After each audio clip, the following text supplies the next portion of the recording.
He is. Hold your head when I hug your wife. Good to see you. Yes, sir. I like that consistency, that loyalty. Just Is everyone's mics on? Nope, sorry. The clock. all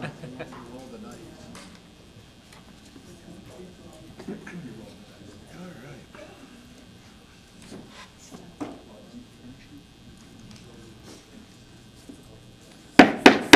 Good evening, everyone. We are calling the regular commission meeting, March 4th, to order, 6 o'clock p.m. Sherry, can you take a roll, please?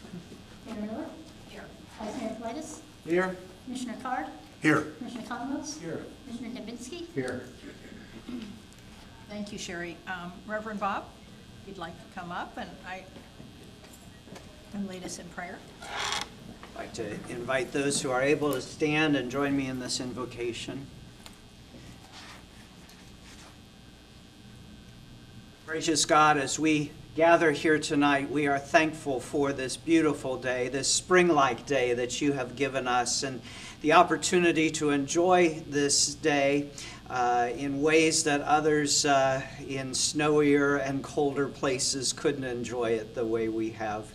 We thank you for the opportunity to welcome some of them to our neighborhoods and our geographical area for Bike Week this week. We pray that the hospitality that is extended to them may be received with the love and the joy that it is intended to be experienced, and that those who are here receiving that hospitality will be safe and be able to return home to their families and their friends with the goodwill of our neighbors and friends here in their hearts and in their experience. We thank you for our public safety workers who are keeping us and them safe through this important week, to our businesses, to our communities, and to our economy. And we pray, oh God, that as we enter into this time of business tonight, that you will be in the midst of the decisions and the discussions of this commission, and that you will lend your guidance and wisdom. For we ask these things in your holy name. Amen. Amen. Please, everyone, join me in the Pledge of Allegiance. I pledge allegiance to the flag of the United States of America and to the republic for which it stands, one nation, under God, indivisible, with liberty and justice for all. Thank you, Reverend Bob. Okay, this evening we do have a presentation. For the first one, this will be from our county representative from District 2, Matt Reinhardt. Can you come up, Matt? Matt, I just want to say, too, how honored I was. I was with Matt Friday night at the Art House that's in the new Recreation Center in Port Orange, and he received an award for the work that he does promoting art in our county. So congratulations, Matt. Thank you very much, Madam Mayor, Council. The purpose of my visit tonight is to give you an update on our beach restoration project as it evolves. As you remember from before, with work with the Army Corps of Engineers and FIND, Florida Inland Navigational, they were able to acquire what they anticipated 770,000 cubic yards of beach-compatible sand from the inlet. I will tell you that that has risen now to just over 900.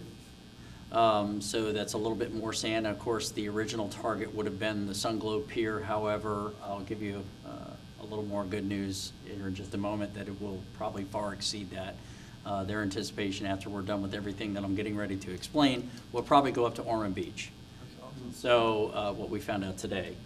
That being said, the reason being is we are going to take that beach compatible sand that is being dredged out of the entire intercoastal waterway. Again, the 900,000 cubic yards.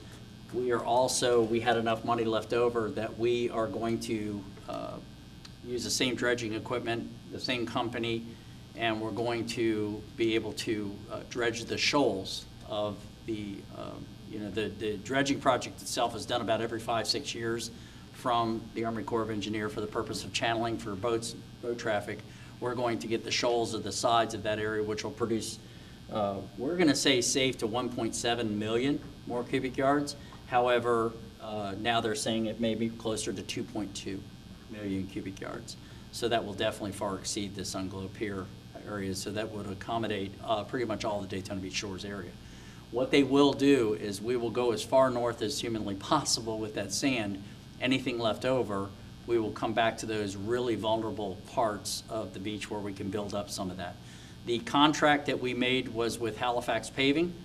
It wasn't the cheapest contract, but it was the one that met what we needed to do to complete this project. They will also help build up those berms in those areas as well. They're not only just going to truck the sand, they're going to build up the berms for us.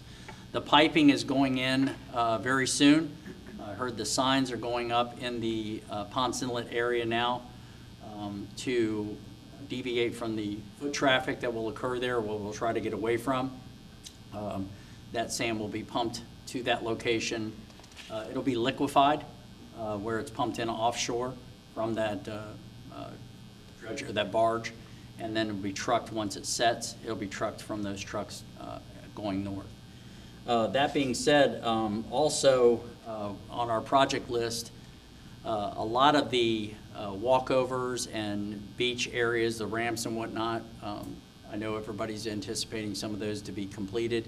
A lot of them were being repaid from the federal government.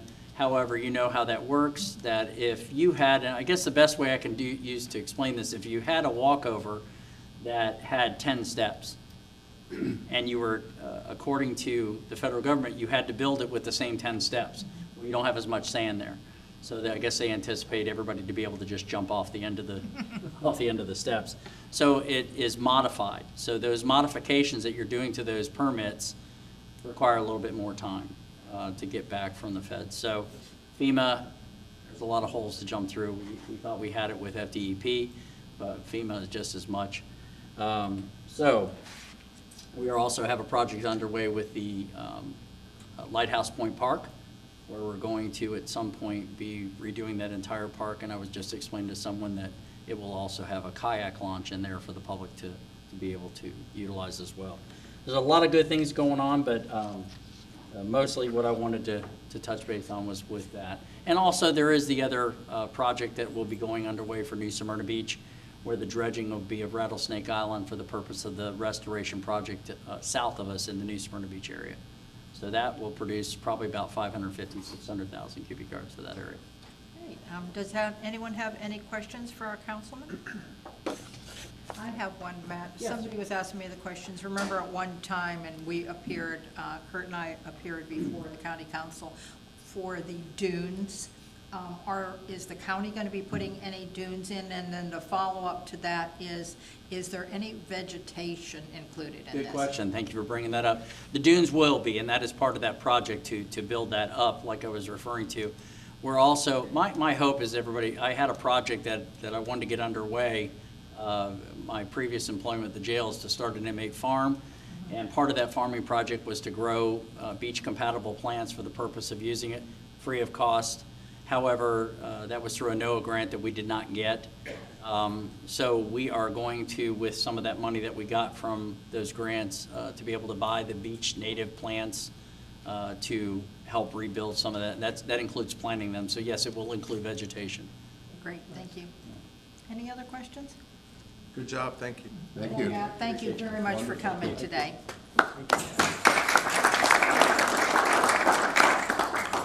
And next, I have a proclamation, and this is for Florida government finance. So, Lori, I think this is you and your team.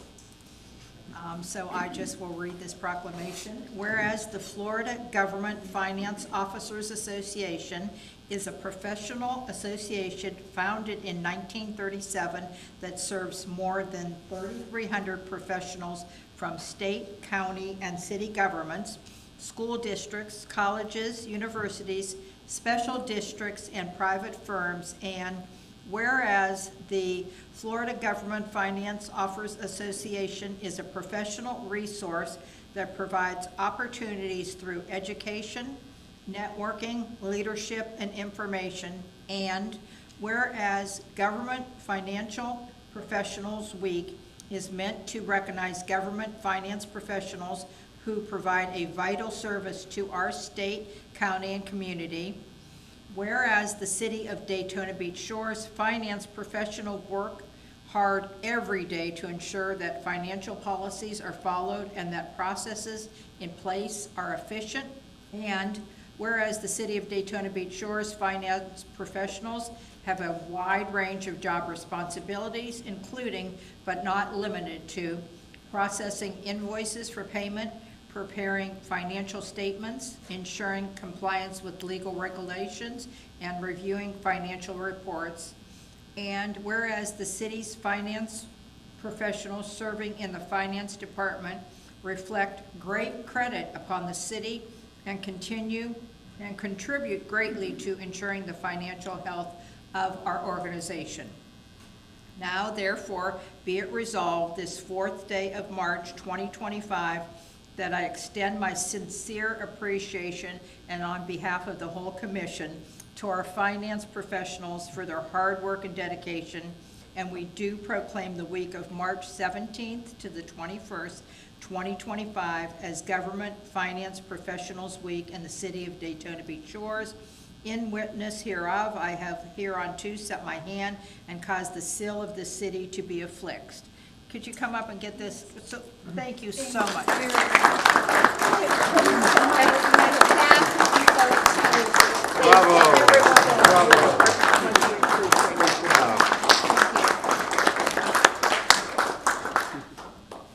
Can you get everyone, or do we need to squeeze in?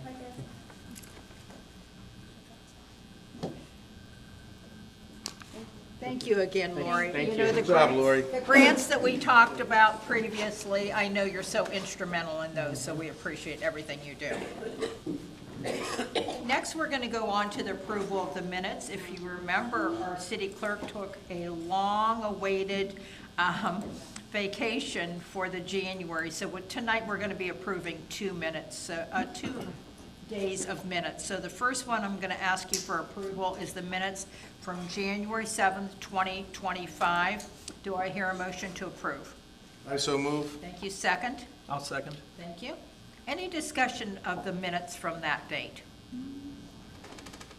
Hearing none, Sherry, would you please take a roll? It's up now.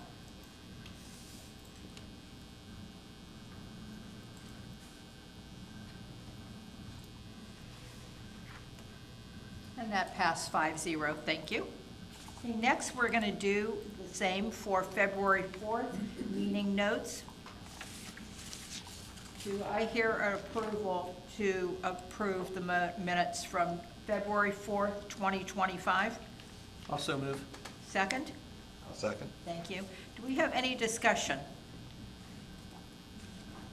Okay, if not, Sherry, would you put the roll up, please? Thank you.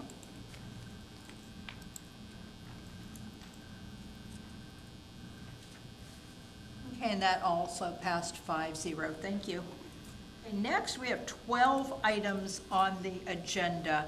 So now I need a motion to accept those 12 consent items that appear on our agenda. Do I hear a motion to accept? Also move. I'll second. Thank you. All right, any discussion? Not Sherry?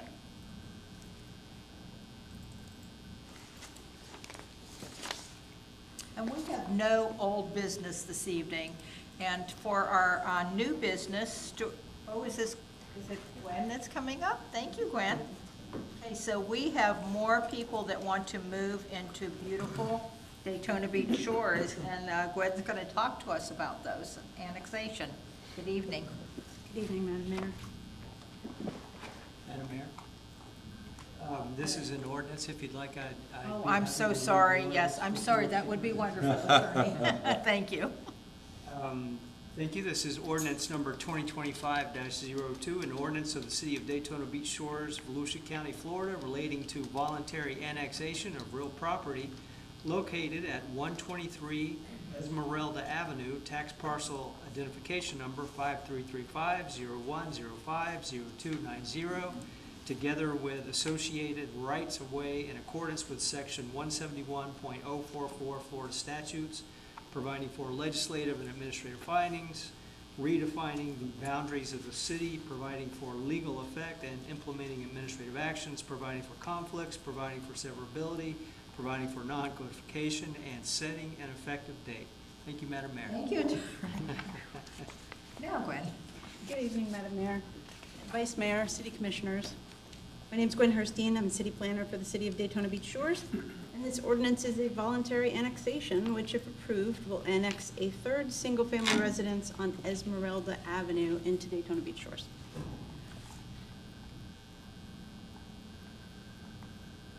The owner applicant, Mr. Justin A. Giffen, is here tonight if you had any questions for him. This property is 0.126 of an acre with 55 feet of frontage along Esmeralda Avenue. It's currently a single-family residence and is proposed to remain a single-family residence and is likely to be part of the RSF2 zoning. It will likely have that zoning designation, RSF-2.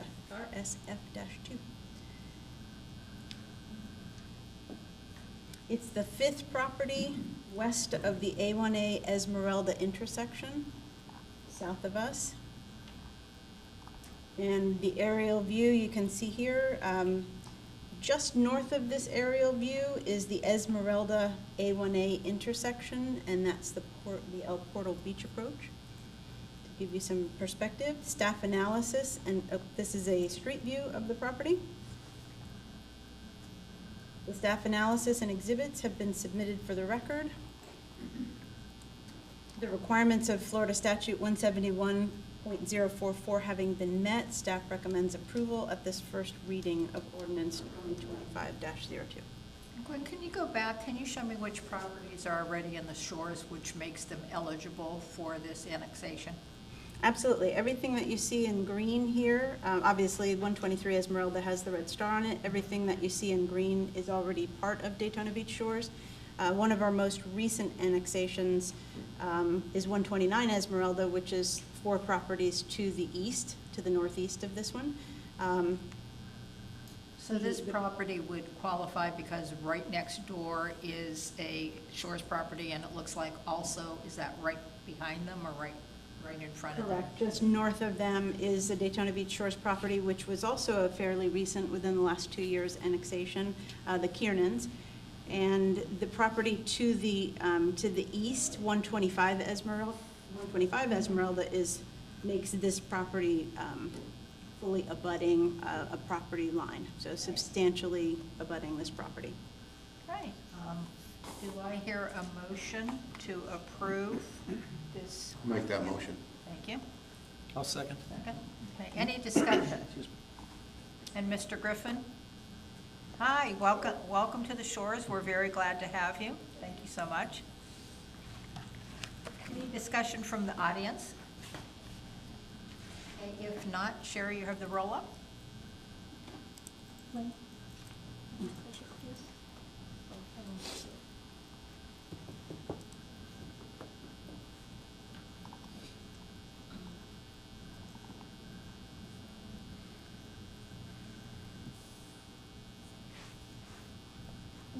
Here it comes.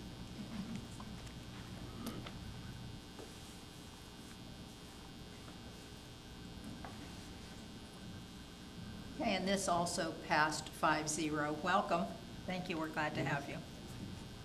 Okay, next, we're going to move on to ordinance 2025-03. And Attorney Waters, can you please read that for us? Certainly.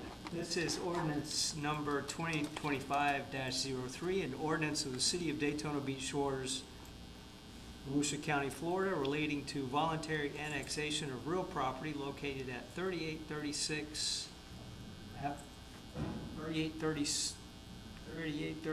Avenue, South Atlantic Avenue? Yeah. Okay, sorry, there's a typo there, my mistake. Tax parcel identification number 6302. 05070190, together with associated rights-of-way in accordance with Section 171.044 Florida statutes, providing for legislative and administrative findings, redefining the boundaries of the city, providing for legal effect and implementing administrative actions, providing for conflicts, providing for severability, providing for non-codification, and setting an effective date. And Madam Mayor, that was the first reading. Thank you. Thank you very much, Attorney. Madam Mayor, Vice Mayor, City Commissioners, Gwen Herstein, City Planner. This ordinance is also for a voluntary annexation, which if approved will annex a recently built single-family residence on South Atlantic Avenue into Daytona Beach Shores. The owner applicant plans to be here to meet you at some point during this process, possibly at the next meeting. This property is just under 0.2 of an acre with 75 feet of frontage along South Atlantic Avenue. It's currently single-family residence and is proposed to remain a single-family residence, again, likely to be within, to have a RSF-2 residential zoning designation. The location of the property. Interestingly, we're just north of one of our southernmost property here in the shores, which is 3875 South Atlantic Avenue. So it's not very far from our southernmost properties.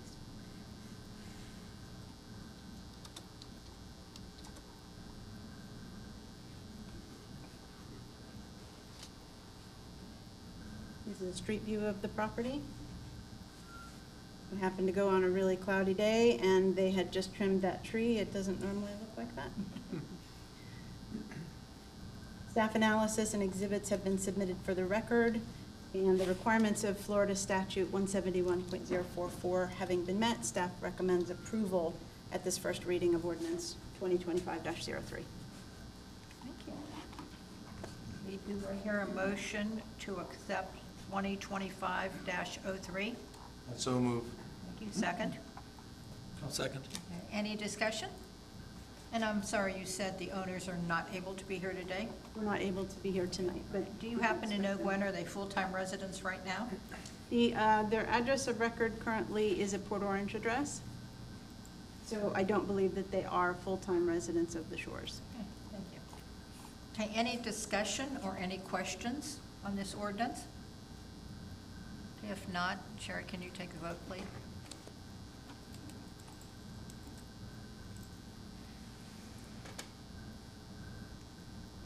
And this passed 5-0. Thank you. Thank you, Gwen.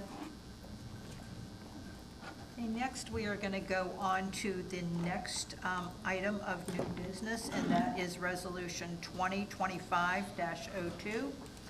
And Attorney Waters, do you have something to read for us this evening on this? Yes, ma'am. This is resolution number 2025-02, a resolution of the City Commission of the City of Daytona Beach Shores, Florida, declaring no interest in the Sanibel Walkway area located at 3799 South Atlantic Avenue, Daytona Beach Shores, Florida 32118, Volusia County, tax parcel identification number 6302400000, providing for severability, providing for repeal of conflicting resolutions, and providing for an effective date. And Madam Mayor, that was the only reading of the resolution. Thank you very much. Director Cruz? Thank you, Madam Mayor, Vice Mayor, Commissioners. For the record, my name is Stuart Cruz, Community Services Director with the City of Daytona Beach Shores. As the City Attorney just read, this is Resolution 2025-02, which is a resolution that would basically exclaim the City of Daytona Beach Shores not having any interest in the Sanibel Condo Beach Access Walkway area. So just a quick overview, Commissioners and Madam Mayor and Vice Mayor. For those of you who may not remember and those in the audience, in November of 2008, the Sanibel condo was built and it received a CO. The developer was required to build a public beach access, which he did. The public beach access, however, was never formally dedicated to the city. However, the city did end up maintaining that area until just about 2022, when in September and November, Hurricanes Ian and Nicole severely impacted the Sanibel condo public beach access area. During the FEMA reimbursement process thereafter, thanks to the keen eyes of the finance director, it was discovered that the public beach access was not formally dedicated to the city. And so Shortly thereafter, the city and the Sanibel Condo started engaging in conversations to try to figure out, what we're going to do, who's going to do what. And in July 2024, basically last year, the city commission unanimously voted to vacate interest in the Sanibel Condo public beach access area. Shortly thereafter, there was another conversation going on between the county and the condo, essentially to have the condo take over that particular area, because just south of that area is obviously the Amelia Beach approach. So what happened was, due to the impacts of the storms, it wasn't only the Sanibel public beach access area that was destroyed, but it was also the vehicle ramp for the county as well, an Amelia approach. So it's in the best interest, the county determined it was in the best interest of both parties to have that particular area dedicated over to the county, so that the county could build one contiguous and one stable and secure public beach access, meaning beach approach. And so the county has requested that the city basically adopt or pass a resolution relinquishing any interest in the area so that they can move forward with the conversations for transfer of ownership of that particular area to the county.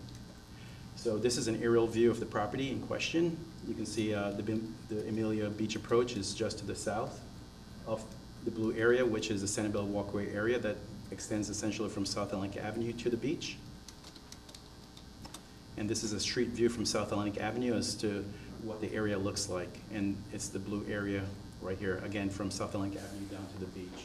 So staff has done an analysis to determine whether or not there is any interest or assets, and we've obviously worked with the city attorney's office and the county's attorney's office, and this is the reason why you have the resolution before you today, and so staff is recommending approval as presented.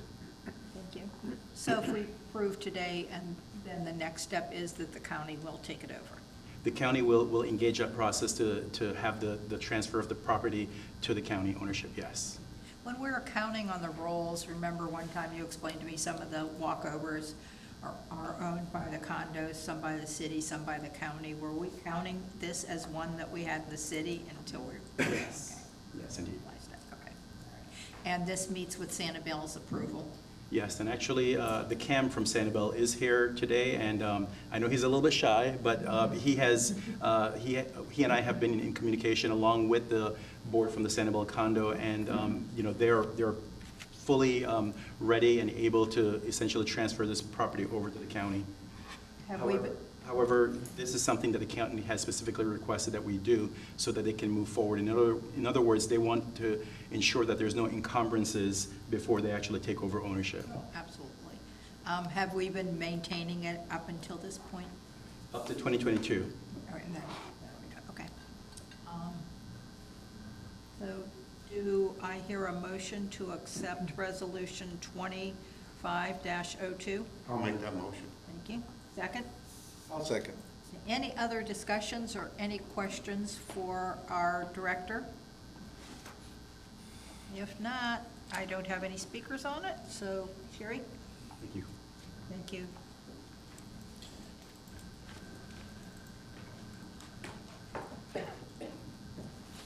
And that also passed 5-0. Thank you. Okay, next we are consideration to reappoint member to the Opioid Abatement Advisory Board and to appoint an alternate member. Is this something you're going to talk about, or can I have the city manager talk about it? Attorney Waters? I think the city manager probably. Okay, can you tell them how, city manager, how we first came about this and what a wonderful representative that we had? And since our representative is still here, perhaps he can tell us a little bit about what goes on this committee. Absolutely. Good evening, Madam Mayor, Vice Mayor, Commissioners. I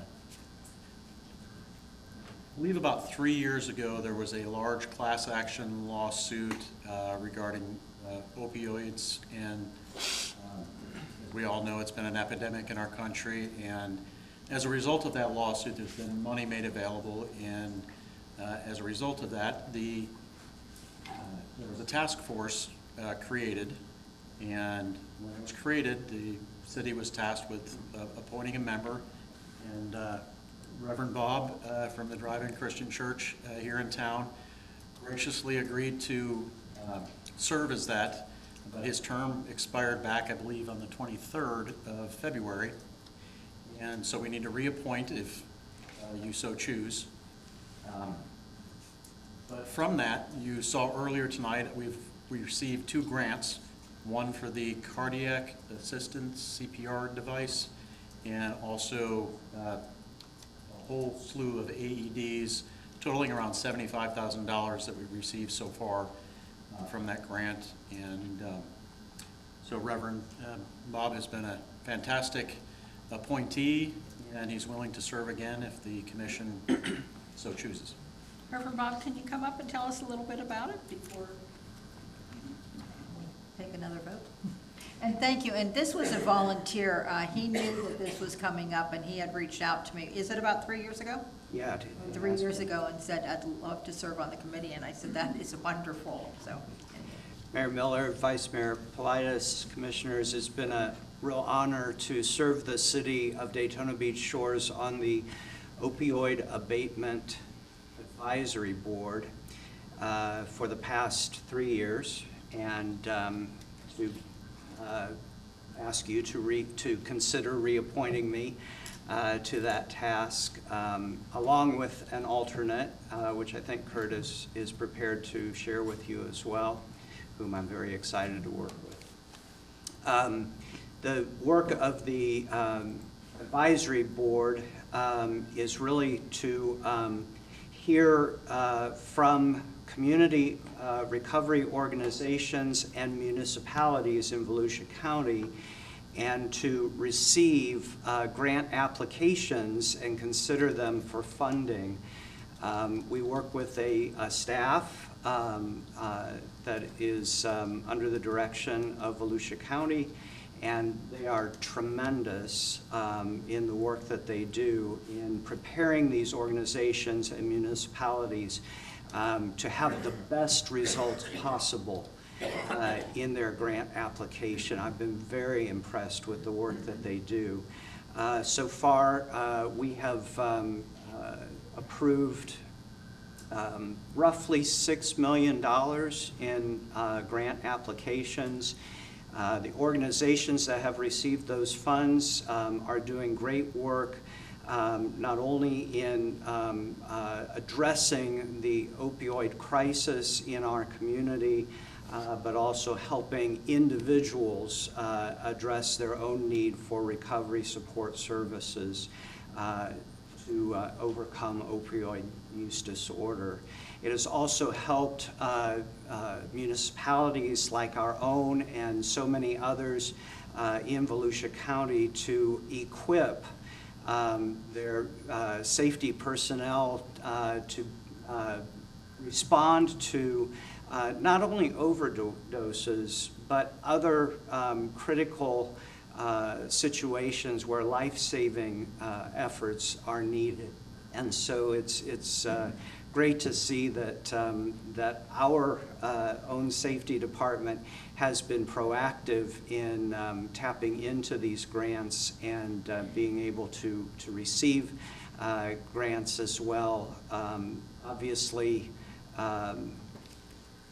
given our demographic in the shores, we are benefiting in a number of different ways from the equipment that has been secured and purchased through the grant. Well, we thank you very much for your volunteer. We thank you for volunteering again, and for the money you secured for us. I'm sure the chief is going to put it to very good use, so we can't thank you enough. I wanted to say one other thing is that this is a 10-year payout, and there's estimated to be $20 million, so 12 to 13 million more dollars that will be coming to Volusia County. And is it dispersed on population size? Is that how they I determine? believe that's part of it, and how,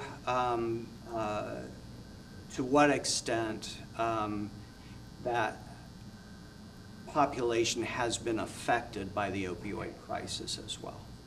Thank you very much. So do we take a vote to, all right, so the vote right now. Madam Mayor, if I can interrupt. Sure. It's to appoint an alternate as well. Okay. Reverend Melissa is willing to serve as that alternate, as Reverend Bob alluded to, so the motion would need to have both their names in it. So, I'm sorry, do you have? No, I was just going to move to Okay. appoint Reverend Bob and Reverend Melissa as the alternate. Thank you, and do I hear a second? Second. Thank you. All right, so the vote tonight is to continue to have Reverend Bob. We're honored to be able to have him. Good job, thank you. Yeah, and also Reverend Melissa to be the alternate. So Sherry? I used to enjoy saying yes. Huh. All right, so that passed 5-0.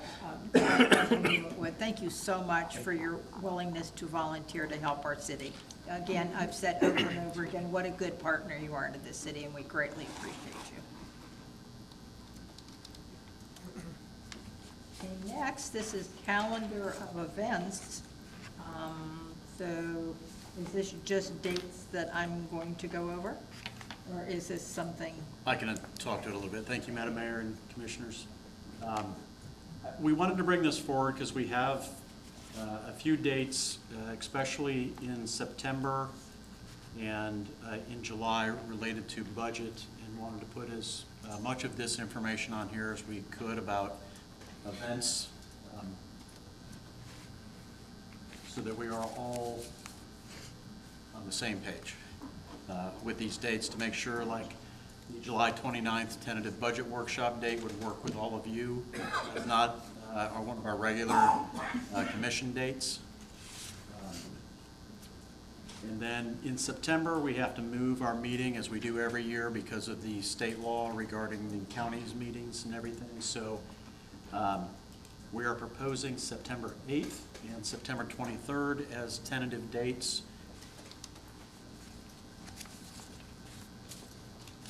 Are there any issues with those proposed? We put in the regular meetings as well, and you also see in there the other workshop meetings that I'll talk about further under my city manager comments. So September 8th, is that the first, is that one that we're going to have on the second Tuesday of the month? Second Monday. Second Monday, because. But let me look at my calendar. This So first. normally it would have been, Normally it would have been September 1st, but no, it would have been the second, wouldn't it have? Am I looking that wrong? Yes. Why can't we have it on the second? Because state statute, you can't have until at least the third. It's after the second. I'm sorry, I The didn't. county's going to have it. We can't have it with the county or the school board. Oh, okay, and so their meeting is on the second? No, theirs, I believe, is on the third. The state doesn't allow you to start your hearings until the third. It's mandated. All right, so that's why we moved it to, and again, I'm just asking, why didn't we move it to the 9th? Could we not have it on the 9th? The county. Bear with me here.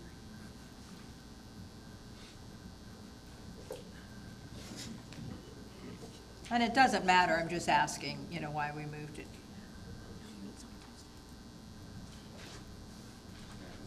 Okay.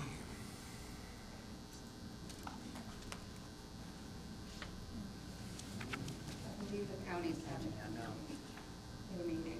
We can't, Why can't we do it on the county. Because you have the is that answer. when the county, when the county is, we can't do it with the school board or the county. County is having their meeting County's having one on the- September 9th. When are they having it? The county's having one on the 4th, and then the 16th, and I think it's the school board having it on the 9th. So the school board, so you can't have it the same night as the school board. Okay, all right, that's fine. Does anyone else have any other issues or any problems with any of these? So it's the 8th and the 23rd? Yes. Okay. Regular commission meeting times. Okay, and the reason why we're having 2 in the month of September is because of budget. The trim process, yes, we have to hold 2 meetings in September, one to adopt the tentative millage rate and tentative budget, and the second one is to adopt the final millage rate and final budget. Okay. And there's a requirement under trim, certain number of days where we have to advertise in the newspaper in between those 2 meetings. Okay, Commissioner Economos might have a conflict, he's looking right now, but again, just as long as we have a quorum, Okay. just let us know. We'll be out of the Let us conflict. know if anybody else. Okay. I will definitely have a conflict for that September 8th date. The 8th, okay, all right. Okay, all right, and please make sure that we get, we go over these dates every. Absolutely. Okay, great. Okay, do we need approval on those, or there's for discussion? If you could just do a, like consensus, I guess, or I don't think we need to formally vote, but you are setting meeting dates, so maybe we should vote. I recommend a motion to approve calendar. Okay. Do I hear a motion to approve this calendar? I make a motion to approve the calendar. Thank you. Second? Second. Thank you. Any discussion? If you go and look at your calendar and you see that you do have a conflict, please let us know. We can't have more than 2 not here on that meeting date. So, anyway, Sherry, can you take a vote on that, please?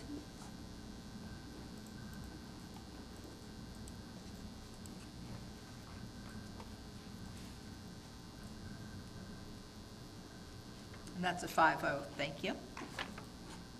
All right, next we are going to go on to the, back up again, No. city attorney. Oh, I'm sorry, Madam Mayor. Now, on that is, will I be able to be excused for that September yes. 8th? Yeah. Okay, Yes. thank you. Sherry, can you put that in? All right. Thank you, I appreciate that. City attorney, what do you have for us this evening? Madam Mayor, we have some good news to report. We have another win for the good guys. We just won an appeal this week. It was a code enforcement appeal, and when code enforcement decisions, actually it was one of your decisions, it was a reduction for a lien. When your decisions are appealed, they're appealed to circuit court for petition for writ of certiorari. It's the same as an appeal. We won the case, the judge dismissed it based on our argument, so, Great. like I said, another win for the good. And which property was this, attorney? It was 2008 South A1A. Gobera was the name of the owner. Okay. Can someone refresh my memory what property this is, or? Thank you, Gwen, I'm sorry. Gwen, did I get that address correct? 2008 South? Perfect. 2008 South Atlantic Avenue, Good. Madam Mayor, Vice Mayor, City Commissioners. Gwen Herstein, City of Daytona Beach Shores planner. This property is a 2-story property just north of Gen X.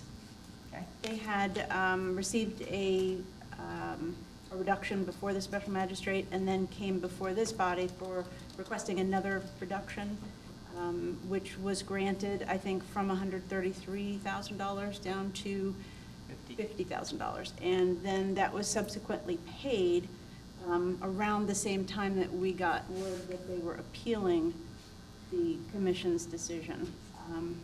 And I looked over the judge's decision, and our firm did a fantastic job outlining all of the points of the case.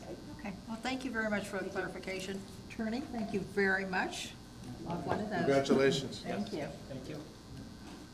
Okay, anything else for us? No, ma'am, that's Okay, it. Thank you. Thank you. City Manager Schwartzlander, what do you have for us this evening? Good evening again, Mayor, Vice Mayor, Commissioners. A couple of quick things. You heard me talk enough at the workshop, so I just want to point out a couple of dates for our community. We held a workshop at 4 o'clock today regarding strategic planning or visioning for the city. We reviewed the 2019 vision plan, and Commission gave us some direction, but on April 3rd at 6 p.m. and April 4th at 10 a.m., we'd like to hear from our community. So these are 2 dates where we want to hear from our community about what they see as a vision for the city. That'll be upstairs in this building, again, April 3rd at 6 p.m. and April 4th at 10 a.m. We did not discuss parks as part of that vision. Parks are a huge part of our community. That's because we are holding a separate session for our parks. We are doing a Parks Master Plan, and we're going to have 2 public sessions with the community regarding the parks.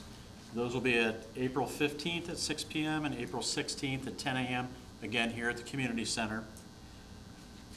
And then as a result of those meetings, we'll have a meeting on April 22nd to go over the non-park visioning items here in this room, to go over the results of that. We'll present that to the commission. So I want to encourage anybody in our community to come out to those events and give us your feedback. It's your community. We want to know what you want and need in this community. So please, please come out. The next and last thing, I just want to invite you to the Volusia Innovation Challenge. This is an event that the county kind of runs that is, I'll call it the Volusia County Shark Tank. So it follows the concept. These are innovators. They come and present. It's grown over the last few years. They give a couple of awards, $10,000 for first place, $5,000 for second, and then there's a People's Choice Award for $2,000. So I think I'm going to try and attend. I have not attended in the past, but it sounds like a really cool event, and I am a Shark Tank watcher, so I love these kind of things, so I hope to see you there. And that's it, Madam Mayor. Thank you. Any questions for our city manager?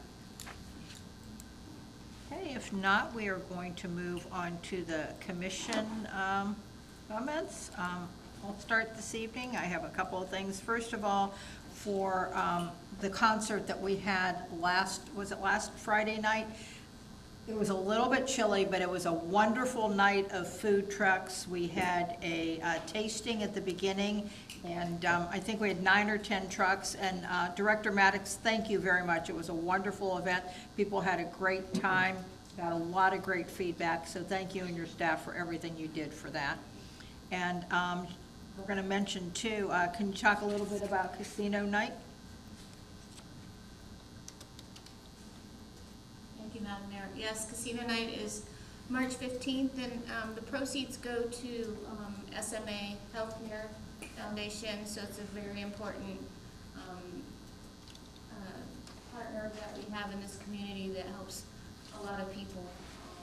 So this is our annual fundraiser to help them. And also wanted to mention our food trucks for this month in March is Saxman Food Fry, which is a favorite of everybody's. But yes, please. Tickets are on sale for the casino night. $75 a person. There's some great prizes, and it's from 6:30 to 9.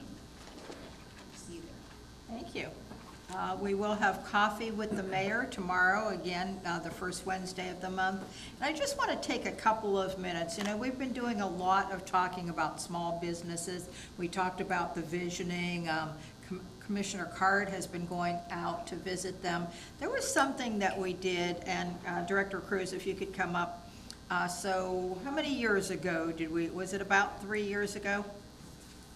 Okay, so he'll talk about this, and this was a result of, I believe it was Bike Week, and somebody wanted to put tables, and we do have some strict regulations. So we worked long and hard to come up with a plan that we would allow them to do certain times of the year. And to the best of my knowledge, people haven't been taking advantage of it.